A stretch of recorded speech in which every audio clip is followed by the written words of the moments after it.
Hello বন্ধুরা, আজকে আমি তোমাদের মাঝে নিয়ে এসেছি কচুরলতি আর চিংড়ি মাছ। দেখেন কি লোভনীয় হয়েছে। প্রথমে এই রান্নার জন্য আমি তেল দিয়েছি, তেল দেওয়ার পর পেঁয়াজ দিয়েছি। পেঁয়াজটাকে একটু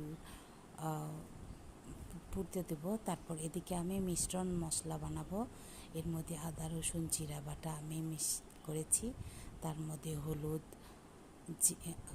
হলুদের পর বিভিন্ন মশলা থাকে, ধনিয়া মশলাগুলো, এগুলো অ্যাড করে আমি কিছু পানি দিয়ে দেখেন মিশ্রটা রেডি করে নিয়েছি। এর সাথে সাথে আমি চিংড়ি যেটা মিক্সড করব, ওই চিংড়িটাকে ভেজে নিয়েছি অলরেডি। এই যে দেখুন কী সুন্দর হয়েছে। দেখেন বন্ধুরা, মশলা আমার অলরেডি রেডি। তারপর এর মধ্যে চিংড়ি দিয়েছি, সাথে সাথে আমি কচুরলতিটা দিয়ে দিয়েছি। দেখেন কত সুন্দর লাগছে। বন্ধুরা, আপনারা ট্রাই করলে অবশ্যই আপনারাও করতে পারবেন। আর এই রান্না করতে আমার বেশি সময় লাগেনি বন্ধুরা। আপনারাও আশা করি বাসায় করবেন। আর আমাকে অবশ্যই লাইক, কমেন্ট এবং সাবস্ক্রাইব দিতে ভুলো না। আর আপনারা আমার পাশে থাকবেন আশা করি। আর দেখেন কি সুন্দর রান্না করেছি।